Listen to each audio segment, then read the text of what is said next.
Hi guys, it is indeed my pleasure to have Deepak with me here.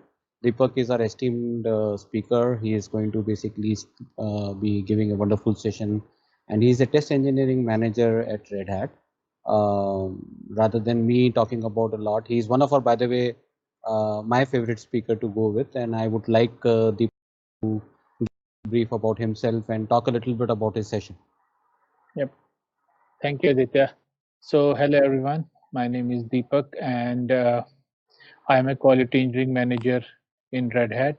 I have been in the testing field for almost close to 13 years now, working in Red Hat for almost close to 8.5 years, and PTC for almost 5 years. Uh, because I have done this uh, all day and night, and 24 cross 7. So I think I have a lot of stories to share about testing and how things work, which might not be the best practices, but at least I like sharing what I felt was something which helped me, so that it might, even though it might have the slightest of the chance helping anyone else who wants to pursue that thing. Apart from testing, my other interests are human psychology, emotional intelligence, and stuff. I like reading about that a lot, and I try to get those behaviors inculcated into how I work with my team as a manager. It helps a lot as a tester as well, because you get to know the difference between what is a bias and what is a heuristic. So I think that's pretty much about me. Sure. Thank you so much, Deepak. Wonderful. I did not know that you look at the psychological side of things. Maybe we can have a separate discussion on this passion of yours. Yeah, You're doing a lab session with us on a wonderful topic, which is about building a distributed synthetic monitoring system with Puppeteer and Jenkins. right. Can you give us a brief on what exactly would this lab be, Yep, and why it is important for folks to attend this wonderful lab? correct. So uh, synthetic monitoring is one of the, you can say, uh, constituents of what is called overall testing in production. So testing in production involves synthetic monitoring, APM, application performance monitoring, as well as real user monitoring, mostly called RUM. Uh, so I'll take a minute, try to differentiate between all three aspects. So real user monitoring is something where some JavaScript is injected in your website, and whenever users around the world use your website, some of the traffic, the HTTP archive, which you normally see in the network tab of your browser, is sent back to the owner of the website, which is then consolidated and shown to you as results. So let's say some user somewhere got a 404 on one of the third party integrations in your website, but rest of the users in the world did not get that 404, which means that a firewall of a particular ISP, or a particular country, is blocking those requests. So that kind of insights and analytics you get from real user monitoring. And the second thing is APM, where you actually test on the host. It's not a client side monitoring. You are testing the host on which your application is deployed. You check the memory usage and the CPU usage and that kind of stuff. And then the third thing, which we are going to talk about in this workshop, is called synthetic monitoring, which it is, by the name it's called synthetic. Means something which is man-made and not natural. So there are no real users in synthetic. In synthetic, what we do is we create automated scripts which will either invoke a browser, uh, check for your application's uptime, and close the browser, and do that repeatedly after every 5 minutes for 24/7, 365 days in a year, and tell you that whether your application is up or not. Alternatively, they can also ping a REST API endpoint after every 2 or 5 minutes and tell you whether your API health up or is okay or not. So this thing is called synthetic monitoring, and I believe synthetic monitoring is very close to what we do as test automation engineers. I'm not sure how many test engineers are also the owners of synthetic monitoring in their organization, but I think we are a natural ally of the people who are doing responsible for monitoring in real world enterprise scenario. So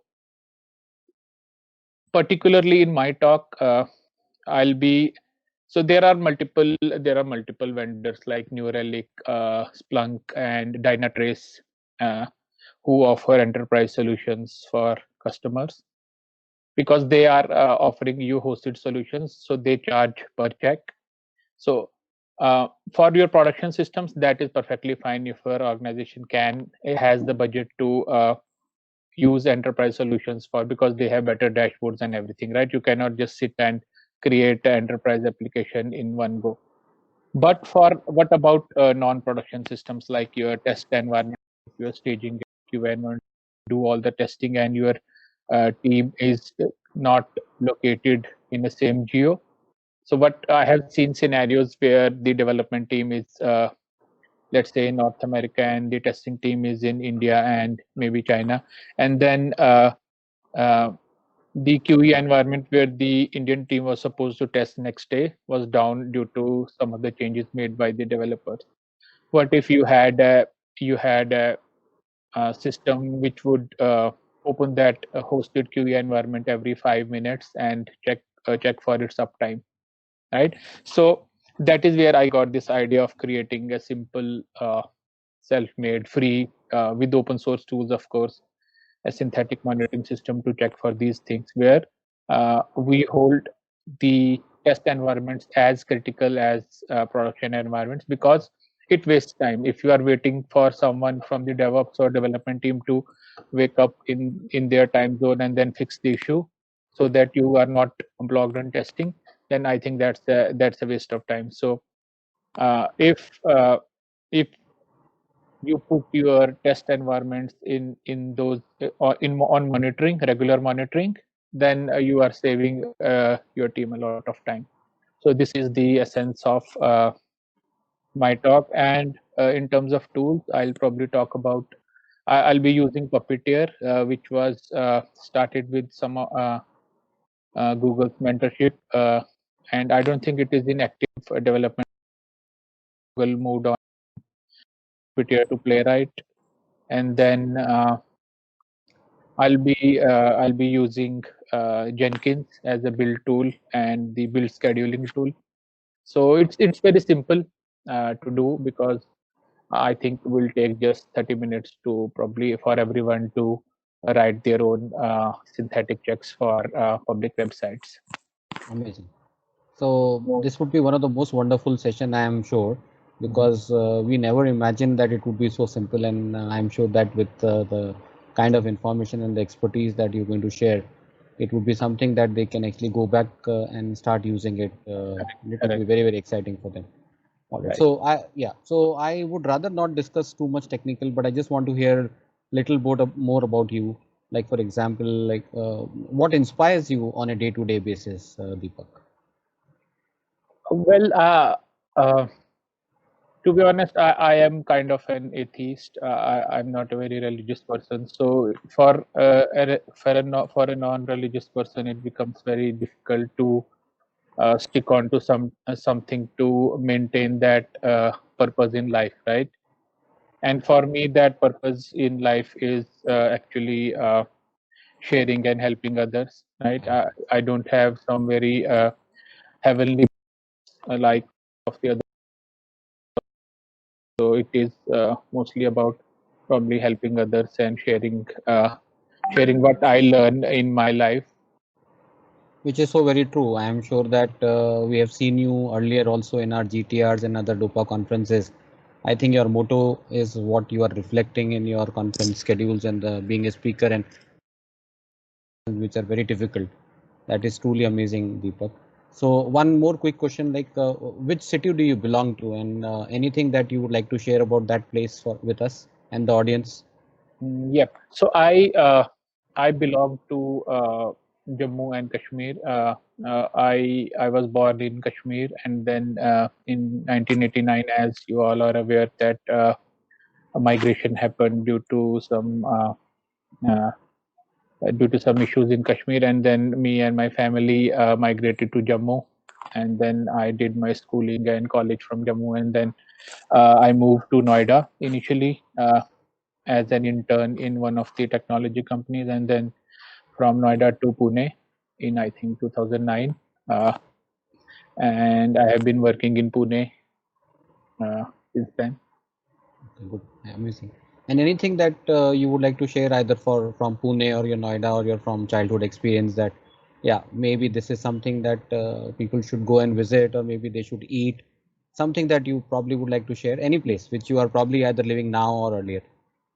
Yes, so I from my hometown Jammu, the Rajma Chawal is very famous. They don't use, contrary to the popular belief, they don't use uh, any onions and garlic or any major masalas to make the rajma gravy, but it's still very thick. They serve it with rice and desi ghee. That is a specialty of Jammu, and there is this colocasia chaat. It's called kachalu chaat. That is also very famous in Jammu. So anyone whoever comes to Jammu, they should probably try these things. And there is this sweet called pista, which is made from gram flour and desi ghee, which is also a specialty, Wow. local specialty. Amazing. I think my mouth is already watering, Deepak. But great. I think that shows your other foodie side as well to us. Yeah, We look forward to maybe meeting you in person once this COVID thing goes away, and of course. maybe we can share more foodie stuff with you and have more fun other than only learning. Obviously, that is one of our goals as well, one of our passions as well. But Yeah, yeah, it would be fun to meet you again once. Okay. yeah, Yeah. sure. Thank you so much for your time, and we are looking forward Thank for you, your session. Aditya. Yeah. Thank Cheers. you. Thanks. Okay, a lot. Bye. Thanks. Bye bye.